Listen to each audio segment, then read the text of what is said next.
We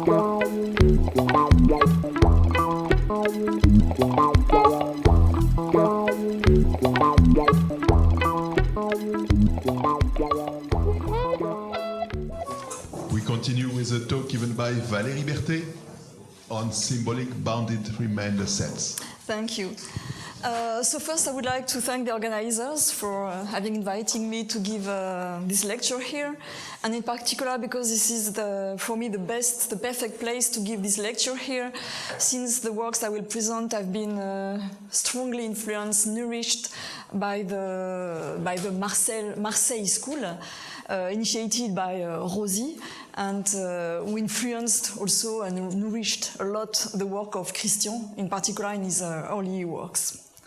So I'm going to discuss here symbolic bounded reminder sets, and I will start to describe what are bounded reminder sets in their usual setting, in their Kronecker discrepancy setting, which is the following. So I just start to recall to fix the notation. So Kronecker sequence is in the one-dimensional case n alpha mod 1 with alpha irrational. So I will be in the d-dimensional case. I start with alpha, d-dimensional vector, with entries alpha 1, alpha d, with some natural independence relation on the entries, 1 alpha d being linearly independent. And I consider the sequence mod 1, the sequence in 0, 1 to the d, and alpha 1 and alpha d. And in dynamical terms, I'm studying the translation by alpha over the d-dimensional torus, and I'm looking at the orbit of, say, 0, if I'm looking at n alpha 1 and alpha d. So keep in mind both frameworks, the classical discrepancy one and the dynamical one. And the discrepancy function consists in counting the difference between the time spent in some box, say, with respect to the average value, n times mu of b, and the discrepancy consists in taking the supremum over all reasonable shapes of sets, so let's say box here. And I will focus here in local discrepancy via bounded reminder set. So a set will be said to be a bounded reminder set if the time spent in this set minus the expected value, n times its measure, is bounded. So it's a very strong requirement. And if you think in terms of almost everywhere results for Kronecker sequences, we know since the work of Khinchin and Beck in the d-dimensional case that the discrepancy, when you take the supremum on all the boxes, behaves like log n to the d times on a log n factor. So it's between this log n factor and log n times 1 plus epsilon, and with the log n to the d condition. So here we see that having this condition being just bounded is a very strong local requirement. And since I keep in mind both frameworks, discrepancy one and dynamical one, I'm just asking for bounded ergodic deviations. So I'm looking for some sets x for which the indicator function works well with respect to ergodic sums. The difference between an ergodic sum minus, once again, the expected value is bounded for all n. Here I do not precise which point I take. Let's say we work with 0 here. We are in a uniquely ergodic framework, so we don't care about the starting point we consider. So these are bounded reminder sets, and they have been well studied. So already in the end of the 60s with the work of Keston, it has been clear that intervals in the dimension 1 case that would be bounded reminder sets would have some constraint on their length, which is that their length is related additively with the parameter of the translation. Then Pierre Liardet proved that it was impossible to have non-trivial boxes that would be bounded reminder sets in a higher dimension, and that makes sense when we have the constraint that we have on the length of the intervals in the dimension 1 case. We see that it's difficult to have this kind of constraints when we have more than one parameter. And then, more recently, Grebstadt-Lev and Heinz Kelly-Koivussalo, so it's in 2015, 2016, proved that the equivalent of the Kestens result, which is the following, as soon as you take vectors, you take d vectors, which are related with, once again, additively with the parameter of your translation, alpha 1, alpha d. If you take such d vectors and you span some parallel top with these vectors, then you get a bounded remainder set. So it's really the right generalization of Kesten's result. And we will come back to this statement.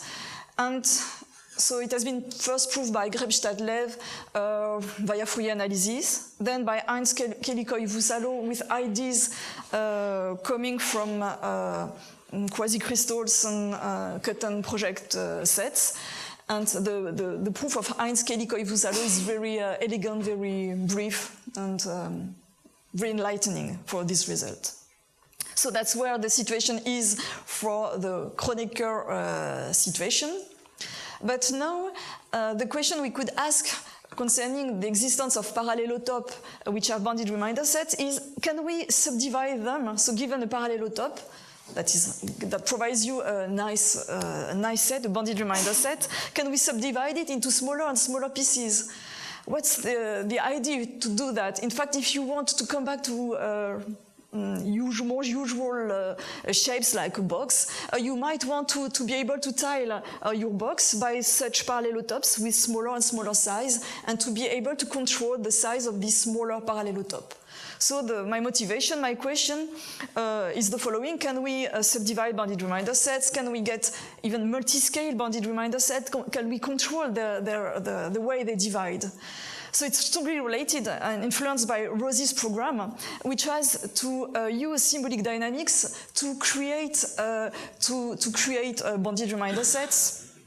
So the usual movement in symbolic dynamics is to start from some dynamical system, let's say a Thoreau translation, for instance, to take a finite partition of the space, and then to code orbits with respect to this partition and to get symbolic dynamics. Here the movement is the converse. You start from symbolic dynamics and you want to create geometric sets which have a nice behavior. So that will be the approach I will describe here, and the idea will be to try to find nice subshifts with a discrete spectrum. And as Marius said, these are the simplest systems we can think of. So let's start with simple subshifts, deterministic ones.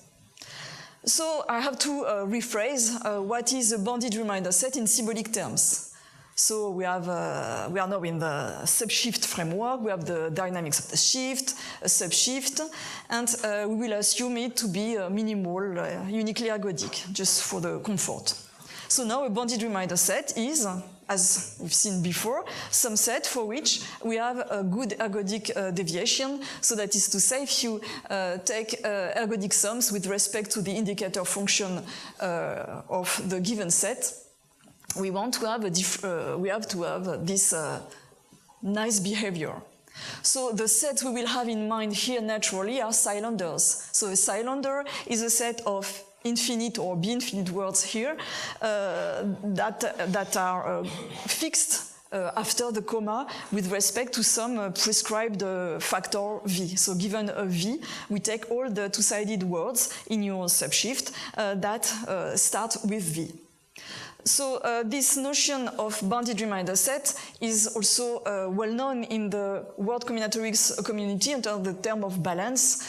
And having a bounded remainder set means that we have nice frequency results if we look at the frequency of occurrence of the factor of the word double v corresponding to cylinder in a subshift. So if a cylinder is a bounded remainder set, we have a very strong convergence.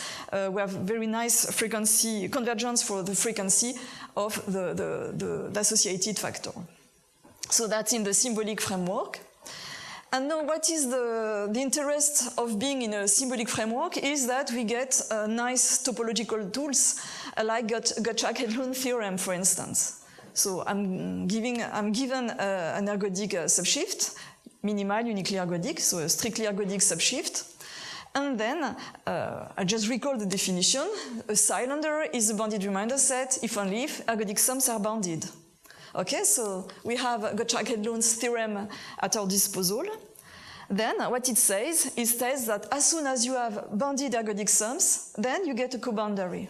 So you have the existence of a coboundary. So what is a coboundary? A coboundary is just that the map that you're looking at can be written as some other map, a continuous map, minus this map composed with the action that we're considering. And here it will be the shift. Okay, so it doesn't seem to bring a lot of information. So we will see that with this, it gives a lot of spectral information. So here, that's where we are. If a cylinder is a bounded remainder set, we know that the indicator function of this cylinder minus the measure of this cylinder is a coboundary. So let's use this. Okay, so assume V is a bounded remainder set. So we have this map, which is a coboundary. It can be, so we have the existence of map G. Now we are done. We just go to exponential 2IP times this composition. And then since we're dealing with an indicator, the indicator of raised to 2IP gives nothing. So we just get a relation which gives you an eigenvalue. That is to say, the map G composed with the action, the shift, is just gives you an eigenvalue with an eigenfunction with an eigenvalue given by the measure of your coboundary. So you get a continuous eigenfunction, you get a rotation as a topological rotation factor. So that's what you derive from the simple idea that you're a bounded remainder set. So it's an old idea that has been used to give necessary conditions on the measures of your bounded remainder set. So you know that if you have a cylinder which is a bounded remainder set, then its measure has to be a continuous eigenvalue. So we will see what we can exploit from this very simple idea. So let's start with also the simplest case we can think, or more natural case we can think of, which is the case of billiard. So we want to construct a subshifts set of words such that the frequencies of factors behave nicely. So in particular frequencies of letters behave nicely. So the idea is to take a subshift which is generated by orbits of billiard in a hypercube, in a d-dimensional hypercube. So we start with some slope in your billiard, hypercubic billiard, once again with the linear independence relations on the entries. So we have minimality, unique ergodicity. So you have this billiard model. You can code the orbits with respect to the type of boundary in the hypercube that you reach. So you get now a symbolic dynamical systems on a d-dimensional, on a d-letter alphabet. So you have coding words. If you look at these words instead in terms, once again in terms of dynamics, so they code translations represented as follows. So you have these two versions of the projection of your hypercube with respect to your direction. So you project along this direction on whatever you want in transverse space. And you can represent your translation as this exchange of pieces. And then if you code this translation as this exchange of pieces according to the three zones, the three parallelograms that you see, that's how you can code your dynamics in the case of d equals 3. So billiard words have been well studied, and in particular Christian with Pierre Arnoux, Hyokawa, Tamura proved in '94 that this kind of subshifts had a quadratic factor complexity. So we are no more in the linear case that you would have if you would take t equals 2, which corresponds to Stomian words. We get a quadratic complexity, and this has been extended by Baryshnikov in the general dimension case with a beautiful formula on the factor complexity. So, okay, so the question is, take these words, do we have bounded reminder sets for letters? Okay, but also for factors. So we will see that it's not the case as soon as d is larger than 3. So in the case of 2 letters, if you are playing the billiard in the square, we are in the case of Sturmian words, we are in the case of codings of Kronecker sequences in dimension d equals 1. Cylinders are bounded reminder sets because the cylinders are associated with intervals which have length in alpha z plus z. That's Keston theorem. Cylinders are bounded reminder sets. Now, in the cubic case, let us see why we don't have any more bounded reminder sets as soon as we have cylinders associated with factors of length at least 2. So I've written here a proof based just on the idea that we have seen related to Gottschalk-Hedlund's theorem. It's a proof for almost every parameter. For some parameter, for a set of zero measure of parameters, we have to be more cautious. But here, for an almost everywhere situation, the idea is very simple. Factors of length 2 are coded by these 7 pieces of your fundamental domain. Look at these pieces. So we have seen from Gottschalk-Hedlund theorem that if you such a piece would be a bounded reminder set, then its measure would be related, would belong to the group of additive group of spectral of topological eigenvalues, which is generated by the parameters. But then we just have to make the computation, and we see that the areas of these 7 pieces do not belong to this additive group. That gives us very simple proof that as soon as you have factors of length 2, you are no more a bounded reminder set. And then it propagates. As soon as you fade for some length, you cannot be a bounded reminder set. So the idea that could have been to start with this simple model to produce bounded reminder set, and then to take smaller and smaller pieces by taking factors to make induction on such objects fails to create bounded reminder sets of smaller size. So if we compare with the literature I've quoted, so we've seen Keston theorem. So as I said before, Keston theorem is just a rephrasing of the fact that all cylinders for Sturmian worlds, so in dimension d equal 2, sorry for the, no, sorry, d equal 1 here, no, yeah, d equal 1. So here, for the Sturmian case, cylinders are all bounded reminder sets, but if you increase the dimension, then you won't have bounded reminder set, and the Grebstadt-Lev theorem just works well for the faces, for the pieces which code letters of my model for my translation. So we have to find other ideas to be able to create bounded reminder sets. Just playing with billiards will not be sufficient. So what can be a strategy? Strategy is that since you're working with Kronecker sequences, you have as objects multidimensional continued fractions to understand them. Multidimensional continued fractions create matrices, so create products of non-negative matrices.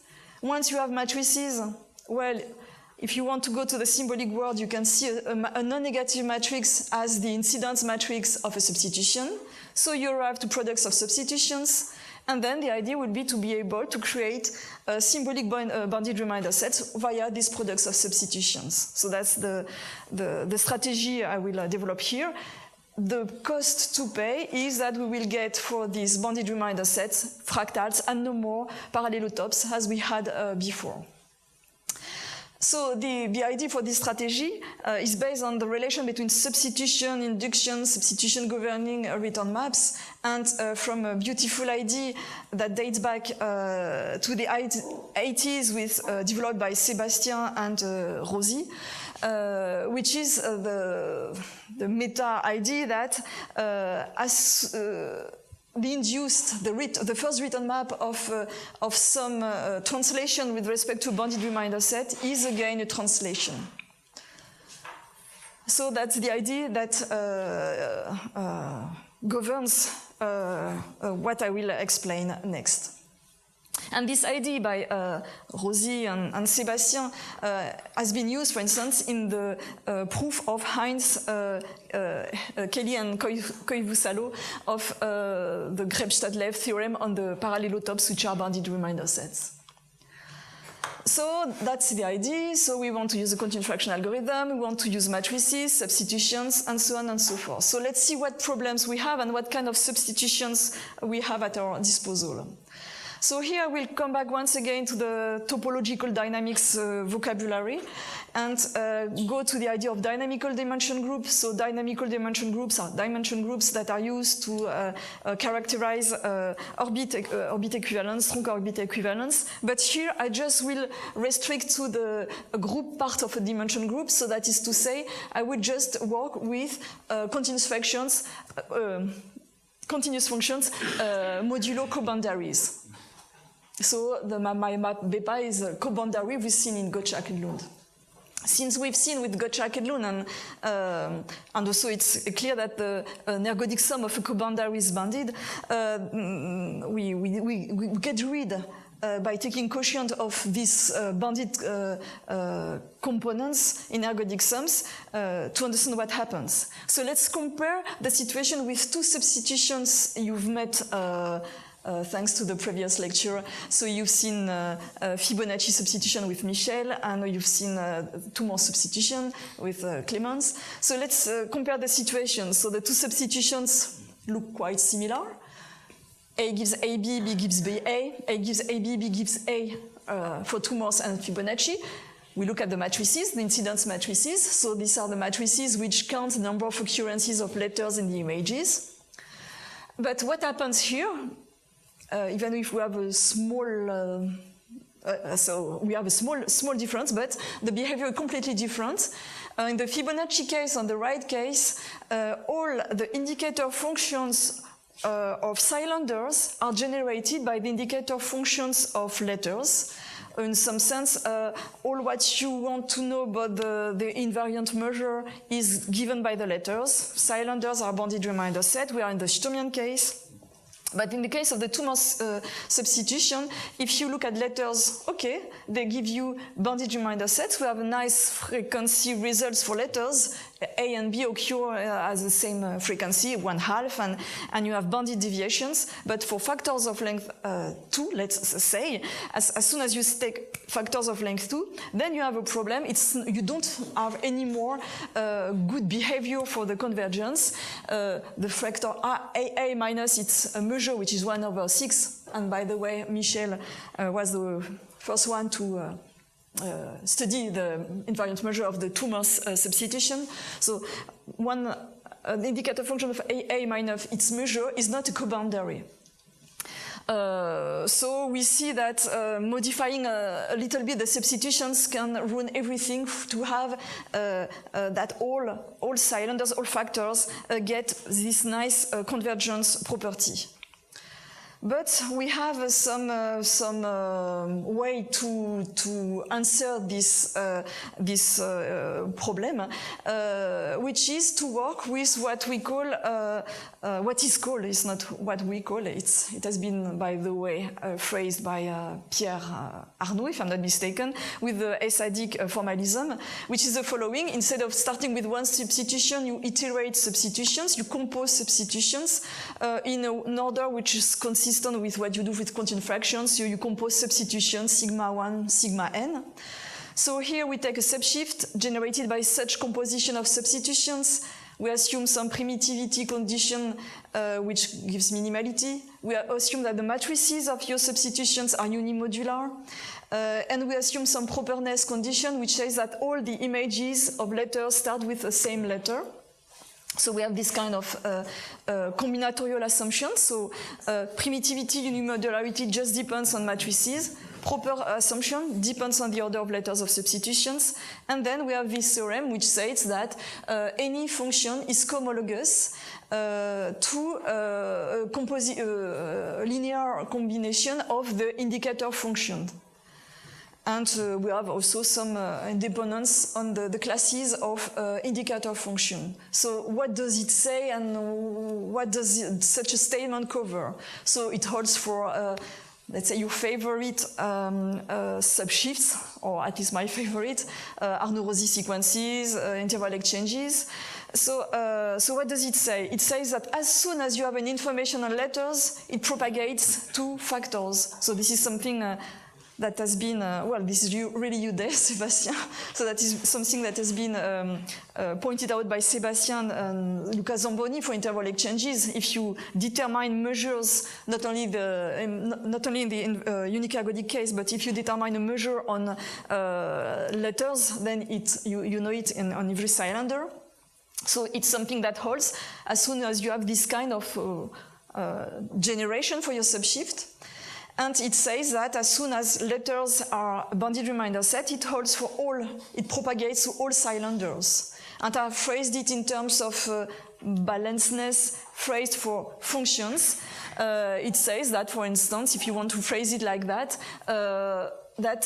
if you take a continuous function, then the difference between the behavior of ergodic sums for 2 points is uniformly bounded in terms of this function, uniformly in terms of n, x, y.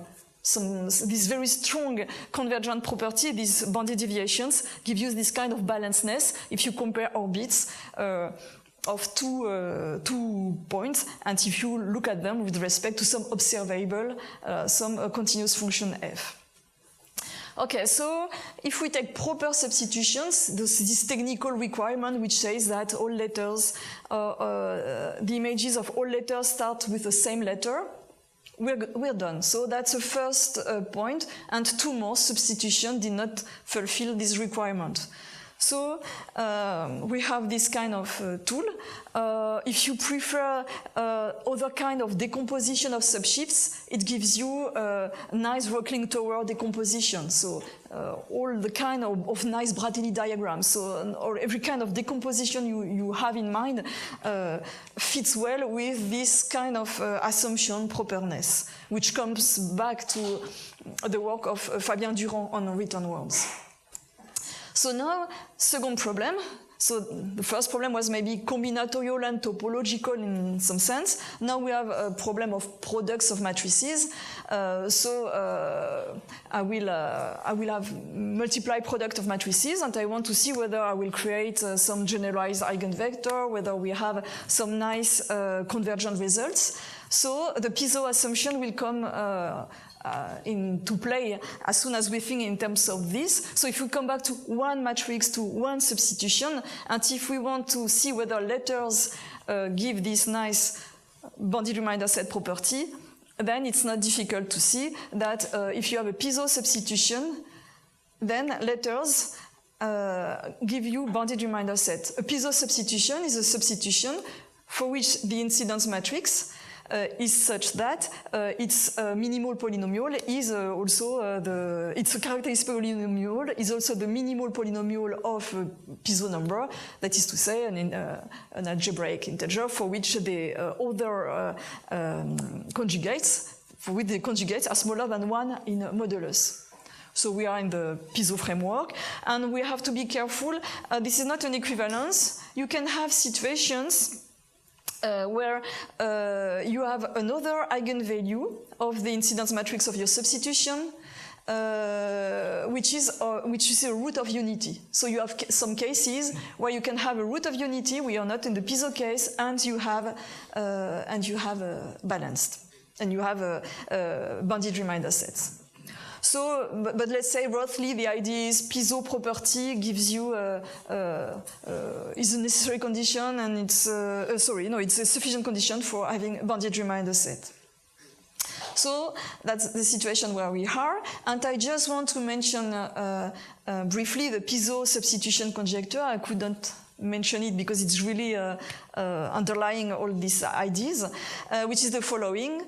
if you have a substitution plus the Piso assumption, this algebraic assumption, then we have order, and as we know, order can be expressed in terms in discrete, in dynamical terms, as having a pure discrete spectrum, as being a translation on some compact group. So the Piso substitution conjecture dates back to the 80s. It has been studied by Rosy in particular for beta numeration. It holds true for two-letter alphabet. It's still open, and there are still exciting works on this by Marcy Barge in particular. So the Piso substitution conjecture that say that if a substitution has this Piso property, then one has a discrete spectrum. So now, so it's still a conjecture. So now, what are the results that we have concerning the problematic of bounded remainder sets related to the Piso conjecture? So it's a joint work with Wolfgang Steiner and Jörg Thys-Wallner is here. And the idea will be the following. Take any classical multidimensional continuous fraction algorithm, reasonable one, and so let's take your favorite one, Jacobi-Perron, Debrun, the Cassaigne-Selmer one, Arnaud Rosy. Well, take any kind of classical continuous fraction, and then use it as I have sketched before. We have a continuous fraction algorithm. It creates products of matrices, composition of substitutions, make them proper and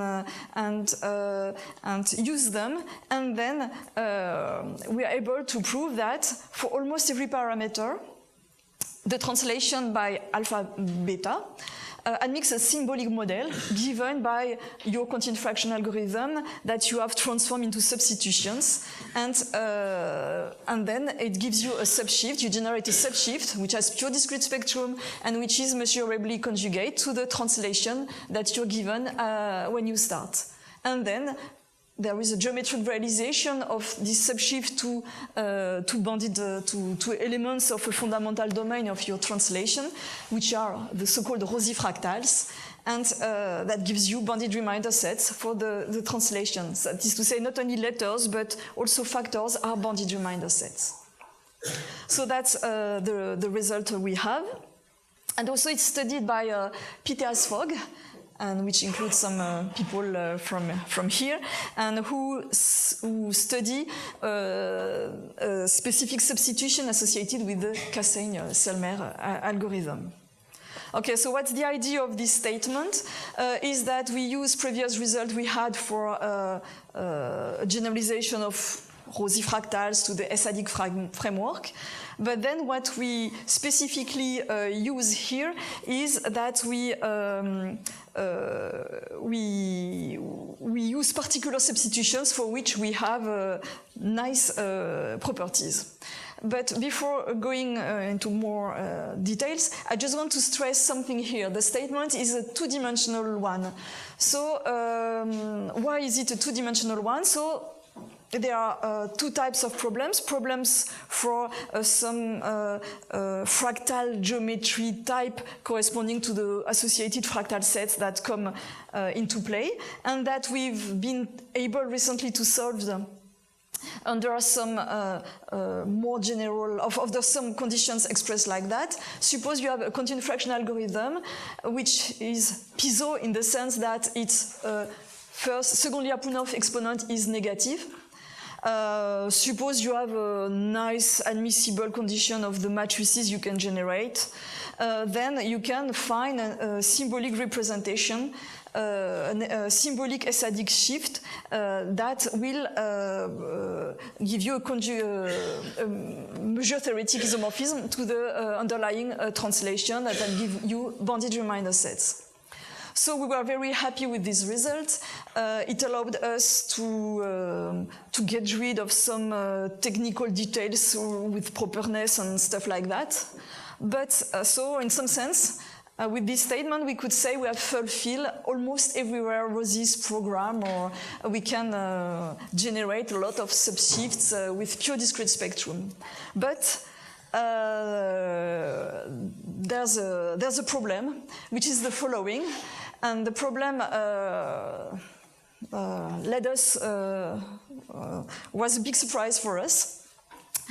So we conducted numerical experiments. When we say we, I should say my co-authors conducted numerical experiments, and then they realized that the second-Lyapunov exponent of our favorite algorithms, when the dimension increases, gets positive. So let's look at what happens with Brun algorithm.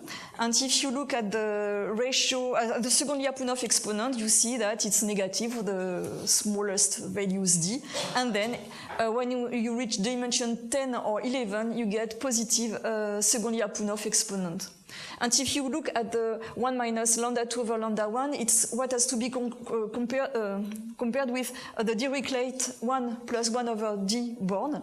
And you see that we are far from the Dirichlet born and getting to something smaller than 1. In terms of Diophantine approximation, the question is that this algorithm produce stuff that do not converge exponentially fast anymore.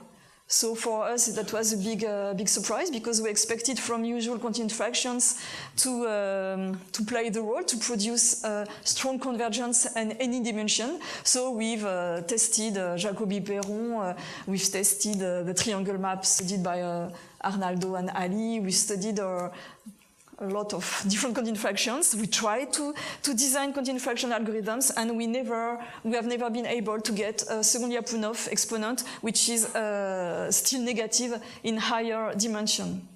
So we are in some sense in the same situation as for interval exchanges.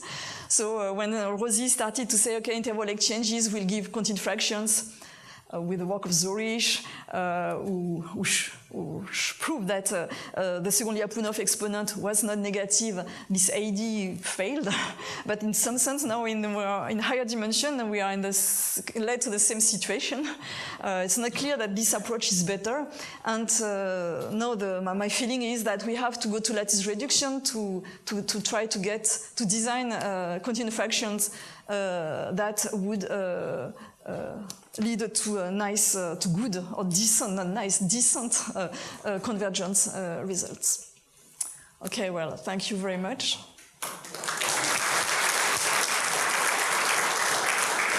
And if I may say so, I've got a first question that I would like to ask to my chairman, which is, where does this come from?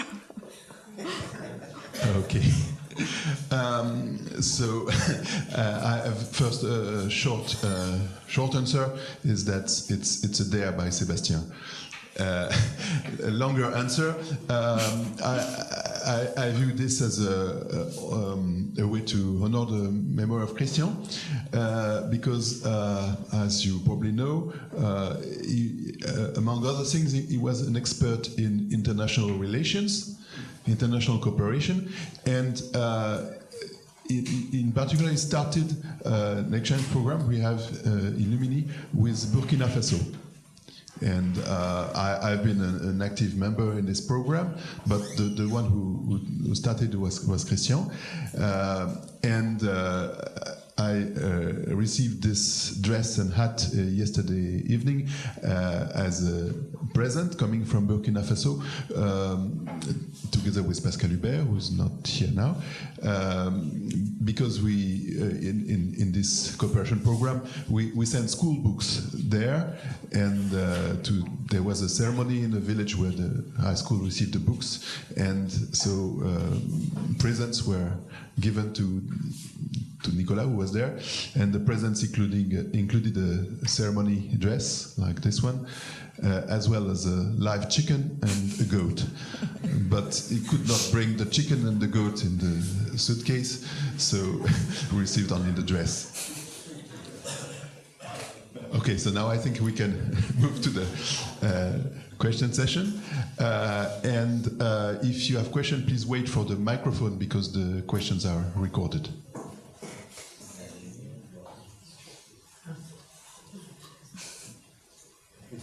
Questions? To Valérie? Okay, I have one question. Can you go back to your theorem?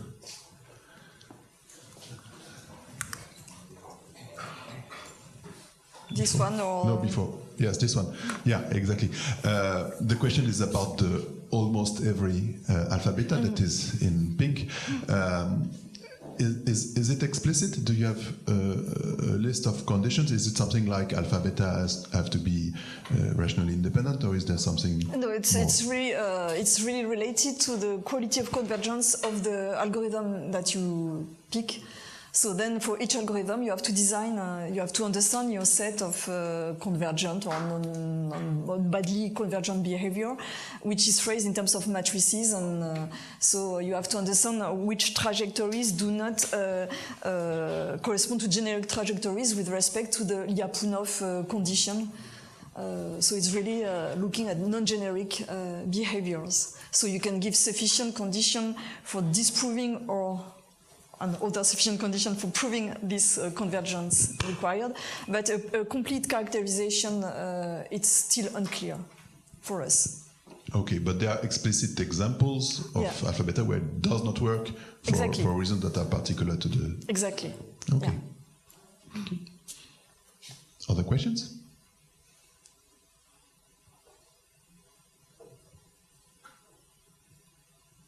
Okay, so if not, thank you again. Thank you.